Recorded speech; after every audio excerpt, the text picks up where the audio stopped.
Bienvenidos, estamos en la redacción de la revista América 21 en Buenos Aires.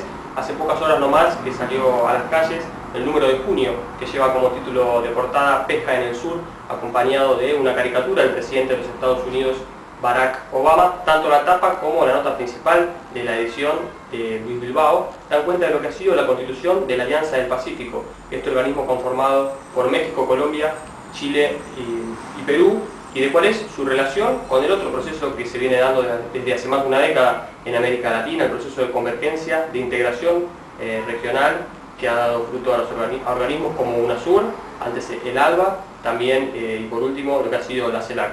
Bueno, ¿cuál es la relación de la Alianza del Pacífico con este proceso de convergencia? ¿En qué estado está este proceso de integración latinoamericana? Sobre estas cuestiones vamos a conversar con Luis Bilbao, director de la revista América 21, también con Inés Salles, periodista de la revista, y quien les habla también periodista de la revista, Ignacio Díaz. Por eso los invitamos a los lectores y a los amigos que nos visitan a través de la página web a ver este conversatorio, a compartirlo y a brindarnos sus opiniones a través de la página web. En los últimos días de mayo hubo una serie de hechos que tuvieron gran impacto político en América Latina. El primero de ellos fue la cumbre realizada en Cali, que formalizó la constitución de la Alianza del Pacífico, que integran México, Colombia, Perú y Chile. Pero 3 días después, el vicepresidente de Estados Unidos, Joseph Biden, visitó Bogotá, estuvo reunido con Santos, también estuvo en Trinidad y Tobago y Brasil, y luego de esa visita, inmediatamente después, Santos recibió a Enrique Capriles, algo que no estaba en los planes según las declaraciones previas del propio presidente de Colombia. Y terminado eso, 3 días después, el 1 de junio, Santos pidió el ingreso de Colombia a la OTAN. Digamos, en estos 9 días se sucedieron la formalización de la Alianza del Pacífico, la visita del vicepresidente de Estados Unidos a Colombia, la recepción de Santos de Capriles, el candidato de la oposición, después de haber legitimado públicamente la elección en Venezuela, y finalmente este pedido de ingreso a la OTAN. La pregunta es qué está pasando en América Latina, por qué suceden estos hechos y qué impacto tiene para el proceso de convergencia y de unión latinoamericana. Bueno, lo que está pasando tiene que ver incluso con un aniversario triste que estamos viviendo en estos días, que son los 3 meses de la muerte de Hugo Chávez. En realidad, Estados Unidos, ya desde antes del fallecimiento de nuestro amigo, el comandante Chávez, previendo este desenlace, había programado un conjunto de acciones para intentar recuperar el terreno perdido en la última década, precisamente a manos de un proceso revolucionario cuya cabeza era Hugo Chávez, y la presunción del Departamento de Estado es que con la muerte de Chávez se desbarataba el proceso revolucionario en Venezuela, podía entonces desquiciar la situación interna de Venezuela, Estados Unidos, a través de una oposición proimperialista abiertamente. Con ese punto, es decir, el desorden, la ingobernabilidad en Venezuela, romper la dinámica del ALBA, y a partir de allí tener un ámbito mucho más amplio para poder acabar con UNASUR y con la CELAC. Estos son los planes de Estados Unidos, que incluyen, y hemos escrito sobre eso, incluyen la designación de un papa. Al papa anterior lo habían asesinado para poner al que ellos necesitaban. A este papa lo hicieron renunciar, un proceso que tiene antecedentes, pero hace 1700 años. Y lo hicieron renunciar porque necesitaban un papa, vamos a decirlo de esta manera brutal, un papa que reemplazara a Hugo Chávez, porque ellos preveían el fallecimiento de Chávez. Entonces, la designación de un papa, un poder moral en América Latina, la conformación de la Alianza del Pacífico, alinear bajo la orden directa y los intereses de Estados Unidos a los 4 países con los que cuentan en este momento sobre el Pacífico, algo que todavía no está en marcha, pero que intentaron ponerlo en marcha, que es la constitución de una internacional parda, una internacional fascista, a través del Partido Popular de España, una ofensiva económica y, por supuesto, como piedra de toque de este conjunto de medidas, una ofensiva mediática. Y siempre detrás de esto, la fuerza militar.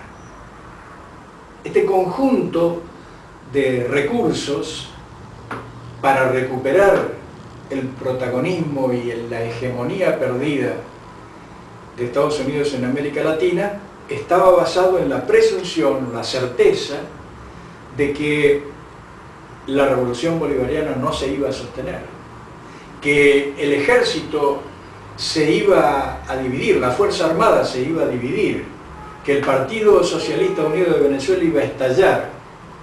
Incluso, es muy importante señalar esto, hubo algunos escritores reputados de izquierda en Venezuela y en el exterior que dijeron todo esto. Adelantaron que la muerte de Chávez daría como resultado el fraccionamiento extremo de la Fuerza Armada, el estallido del Partido Socialista Unido de Venezuela, el descontrol general político en el país. Y hubo un sector de economistas, algunos de ellos de izquierdas, que 10 días antes de la elección última del 14 de abril, emitieron un documento que oportunamente fue utilizado por el diario El País y toda la cadena que sigue a este tipo de operaciones mediáticas, diciendo textualmente que ya había estallado una bomba atómica económica en Venezuela. Algunos de estos economistas son gente de izquierda, o se presentan como tales. Todo esto era una operación en muchos aspectos combinada y en otros que por oportunismo, por también la convicción de que la revolución no podía sostenerse, trataban de sumarse al nuevo carro que pasaría para dominar en América Latina. Entonces, este es el cuadro general, es la certeza en los estrategas del Departamento de Estado de que la revolución no se sostiene, el empellón para que justamente no tuviera la posibilidad de sostenerse, y el ordenamiento de un nuevo esquema, entregando a las burguesías de México, de Colombia, de Perú y de Chile la primacía que perdieron, no en manos de la revolución, este es otro aspecto de la cuestión, sino en manos de otras burguesías de la región, en particular de la burguesía brasileña, que con gobiernos sucesivos ha implementado una política de ampliación de su mercado natural y de disputa de ese mercado con Estados Unidos y con las otras burguesías regionales, a través de UNASUR. Es la otra cara de UNASUR. UNASUR es resultante de una dinámica de convergencia de los pueblos y es también resultante de una necesidad de la burguesía más poderosa de la región para, en situación de crisis estructural del sistema capitalista, disputar los mercados. Y hay un último factor en esta operación que tiene una importancia estratégica también, pero de otra naturaleza, que es frenar a China. Estados Unidos en menos de 10 años pierde el primer lugar en la economía mundial a manos de China si no ocurre una de dos cosas: que Estados Unidos recupera terreno perdido en otras regiones o China se disgrega, pierde el centro de su inmenso territorio como un eje hegemónico para la economía y la política mundiales, y entonces pierde consecuentemente la posibilidad de ser la primera economía mundial, como todo indica que va a ser en pocos años más. Es para Estados Unidos un múltiple problema, porque en pocos años más va a ser la primera potencia económica mundial, Estados Unidos perdiendo ese punto histórico de hegemonía va a sufrir un golpe enorme, pero más allá de lo simbólico hay algo muy concreto, que son los mercados de todo el mundo, pero particularmente los de América Latina en este caso. Estados Unidos apuesta a reiterar la estrategia que le fue exitosa respecto de la Unión Soviética. Aspira a la implosión de China. China es un país muy diverso, muy complejo, y atraviesa un momento histórico particularmente difícil.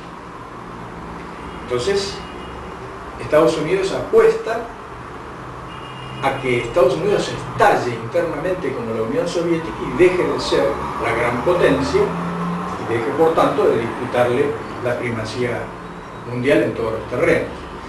Pero antes de eso, claramente está delineada la campaña económico-política a través de la Alianza del Pacífico. ¿Por qué? Porque a través de esto se le pretende poner una valla al flujo mercantil de China en relación con América Latina. Ahora, en el cuadro mundial que nosotros estamos viviendo, todo este conjunto de factores y muchos más que no tengo oportunidad de tocar aquí, depende en última instancia de la violencia. La violencia es la última razón del imperialismo, y mucho más del imperialismo en crisis. Y eso es la OTAN. Eso es la OTAN. Eso es la cuarta flota relanzada hace unos años contra América Latina por parte de Estados Unidos. Ahora, ¿qué ocurrió con Colombia?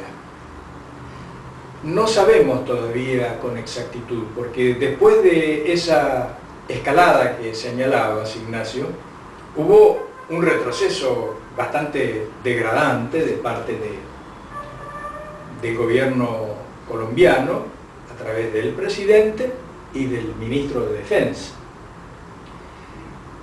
Porque después de haber dicho que querían entrar a la OTAN, dijeron que no querían entrar. ¿Qué pasó con esto? No lo sabemos con exactitud, pero podemos inferir que en realidad ante la extrema presión de Estados Unidos, que incluso mandó a su vicepresidente, mandó al presidente a México para presionar al gobierno nuevo de México, y mandó al vicepresidente a Colombia. Más presión, más evidente este mecanismo de exigencia imperialista hacia sus súbditos no podría ser. Pero entonces, después de esta escalada de presiones y de las concesiones de Colombia, el presidente de Colombia se sintió en condiciones de pedir algo a cambio de todo eso y de ingresar formalmente a la OTAN. Y ahí Estados Unidos fue muy ponderado en la respuesta, porque dijo que está bien, a través de la subsecretaria de Estado del Departamento de Estado, subsecretaria para América Latina, Roberta Jacobson, dijo que le parecía muy bien que Colombia integrara muchos organismos multilaterales, entre ellos la OTAN, pero y le dio alargas. Luego, para recuperar de este traspié tan poco digno. El presidente Santos dice, nosotros ya estamos operando con la OTAN. Y es así. Ahí dijo la verdad. Colombia hace mucho tiempo que forma parte del dispositivo militar de Estados Unidos para América Latina, y el dispositivo militar para América Latina de Estados Unidos es la Fuerza Armada de Estados Unidos, pero es también la OTAN, que tiene, entre otras cosas, una base militar en territorio nuestro, en Malvinas. Entonces está muy claro que el ingreso a la OTAN, no formalizado y probablemente nunca formalizado, sin embargo ya es una realidad para Colombia. Sí, las bases militares presentes en Colombia ya dicen buena parte de eso. Así es, hay 7 bases militares y ahora Santos dice, nosotros reabastecemos aviones en el aire. Bueno, o sea, confiesa lo que normalmente no se publicita, pero todavía está detrás de Argentina, porque Argentina tiene el estatus de país extra OTAN, asociado extra OTAN, por la colaboración con la guerra del Golfo. Para poder colaborar en la guerra del Golfo, Argentina formalizó el estatus de país asociado extra OTAN. Han pasado 20 años y no hay visos de que esto cambie. Esto también es muy significativo. Entonces, este es el cuadro, pero insisto en el punto. Estados Unidos quiere parar la revolución, porque la clave de todo esto es detener la revolución. Y la posibilidad que entrevió era la muerte del comandante Chávez. Hoy, a 3 meses de esa muerte, nosotros podemos decir que entre los muchos obstáculos, algunos de ellos insalvables, que afronta la Alianza del Pacífico, está el hecho de que muy lejos de haberse caído, la revolución bolivariana se ha afirmado. Muy lejos de haber estallado la Fuerza Armada, se ha bloqueado. Muy lejos de haberse dispersado y empezado a combatir entre ellos las dirigencias del Partido Socialista Unido de Venezuela, ni hablar de las bases. Se han unido y están preparando un próximo congreso que va a realizarse el año que viene, y fíjense el carácter simbólico del asunto. Se prepara un congreso del PSV para el año que viene y el momento del congreso va a ser el día del nacimiento de Hugo Chávez. En lo que sería su 60º cumpleaños se va a hacer el congreso del Partido Socialista Unido de Venezuela. La campaña continúa contra la revolución bolivariana, pero ya han tenido que reconocer que el primer golpe falló. Chocaron contra una pared, como dijo Maduro. Maduro lo expresó de esta manera. Se chocaron contra una pared. Y la pared es la revolución. Y esto tuvo una expresión muy clara antes de ayer, en la reunión de la OEA. El secretario de Estado, el ministro de Relaciones Exteriores de Estados Unidos, tuvo que pedir una reunión al canciller venezolano. Tuvo que pedirle una reunión al canciller de un gobierno al que todavía no reconoció. Con esto le dio una puñalada. Esta gente vive dando puñaladas por la espalda, que fue lo que hizo Santos con toda América Latina al pedir el ingreso a la OTAN, pero 48 horas después, Kerry le dio una puñalada a Capriles, a quien primero le había obligado a Santos para que lo recibiera.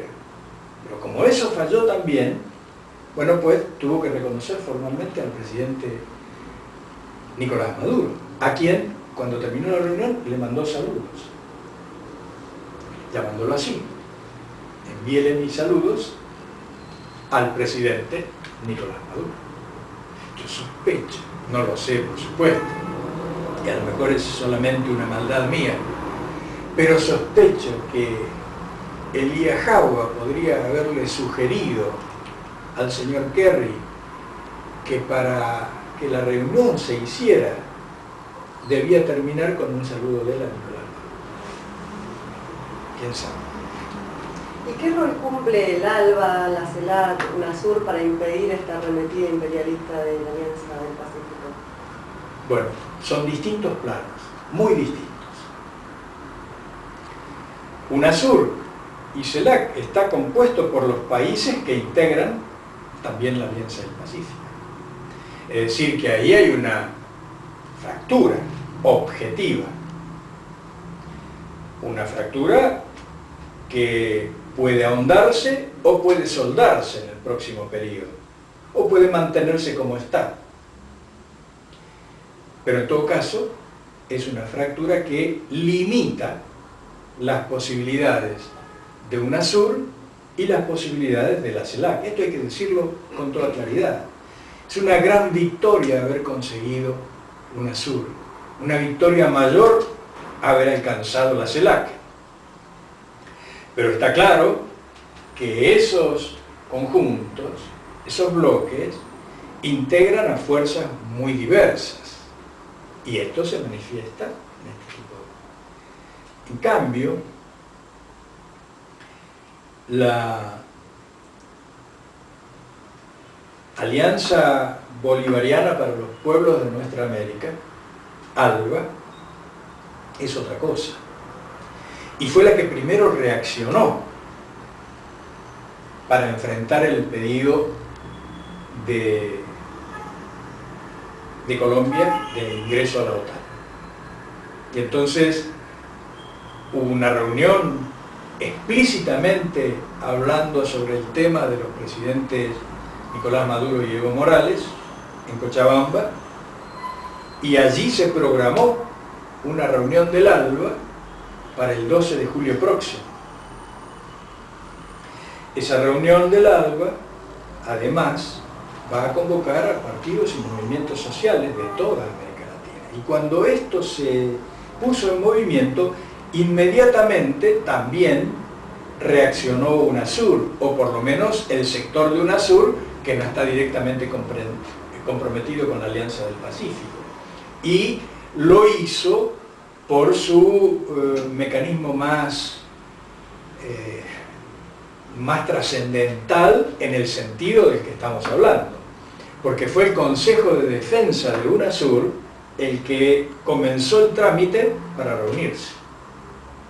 Si se reunía el Consejo de Defensa de UNASUR, los militares de toda América Latina hubieran tenido que expedirse sobre la opción subordinados, mercenarios de Estados Unidos o ejércitos latinoamericanos.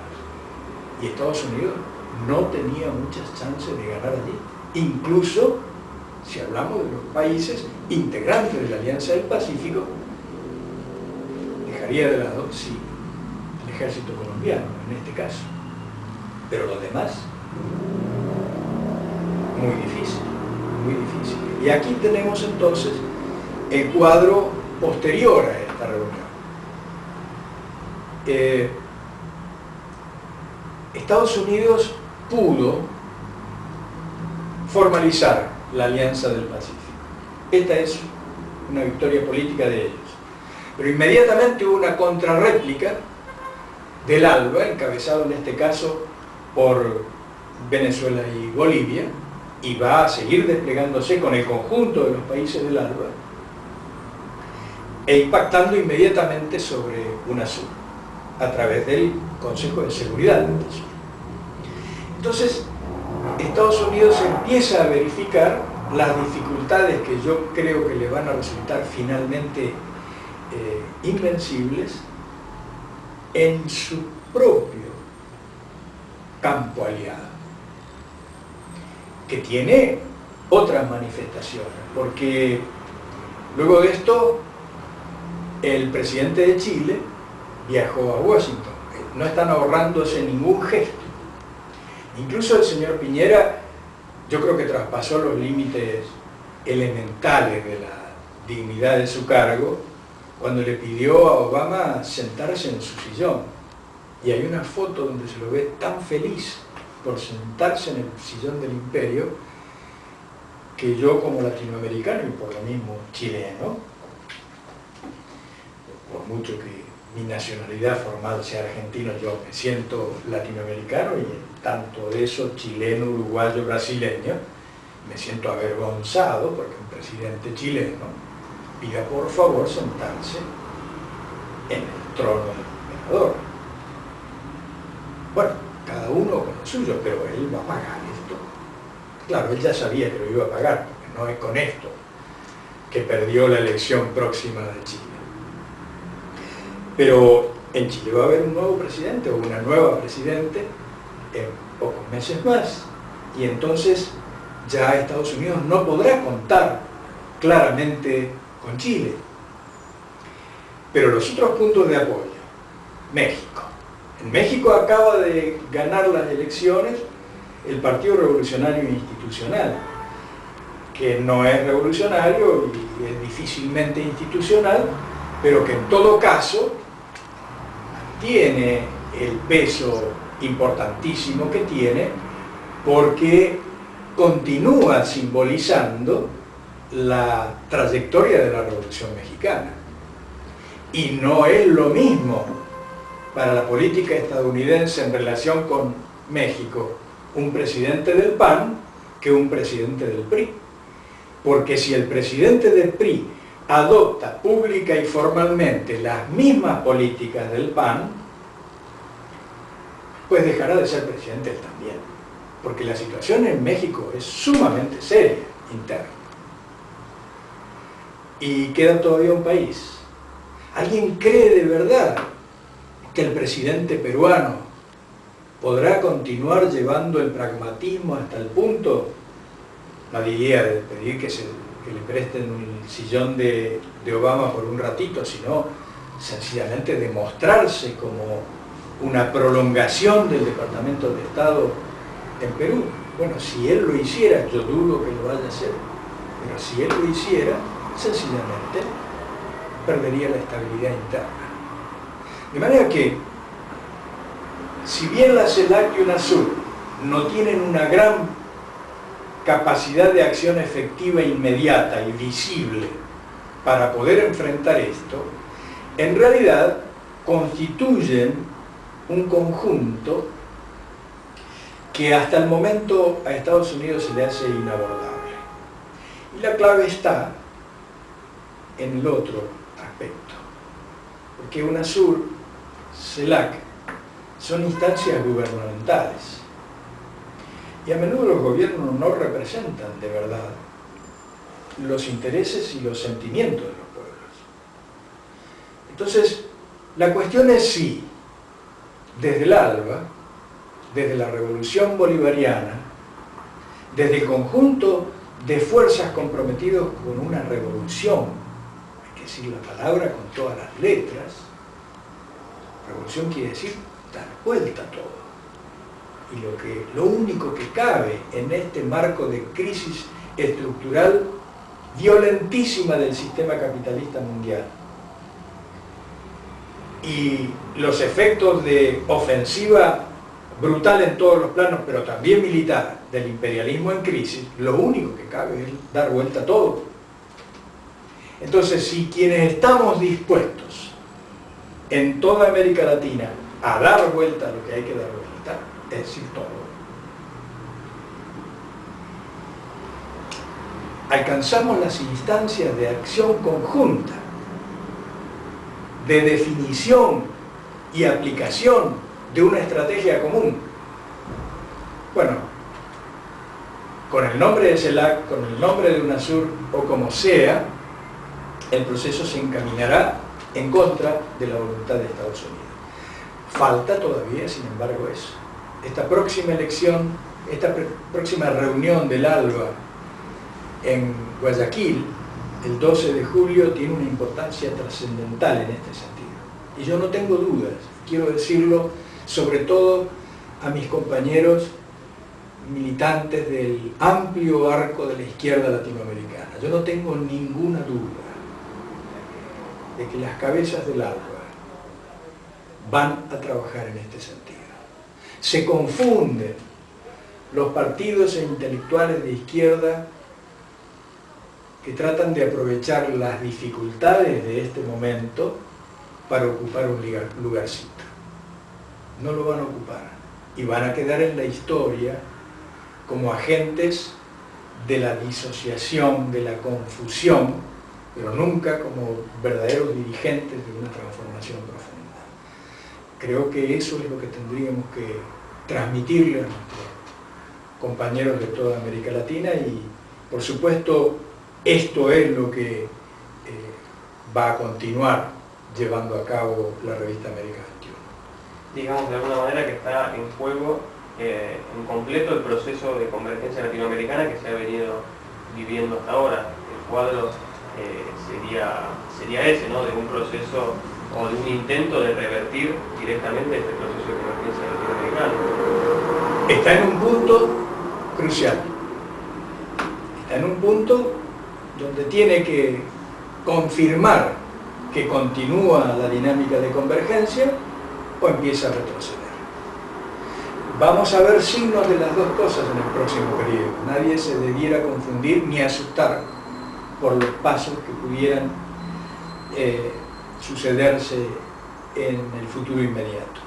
Porque vamos a ver las dos fuerzas en pugna, consiguiendo alguna un éxito aquí, otra un éxito allá.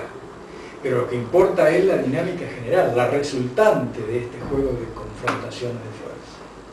Y yo no tengo dudas respecto de la relación estructural de fuerzas.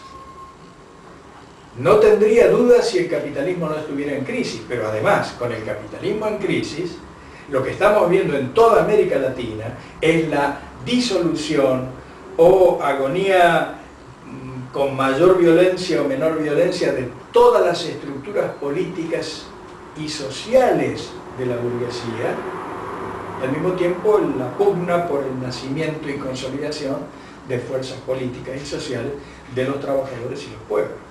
Entonces, esto es lo que está en disputa en este momento. Somos actores de esto, no somos observadores.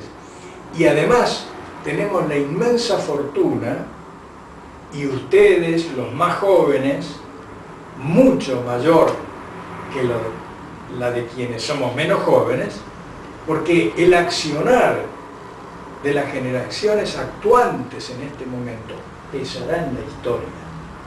Hay periodos a veces muy largos de la historia donde el accionar humano, mucho menos individual, no cambia, no tiene espacio para cambiar el curso de la historia.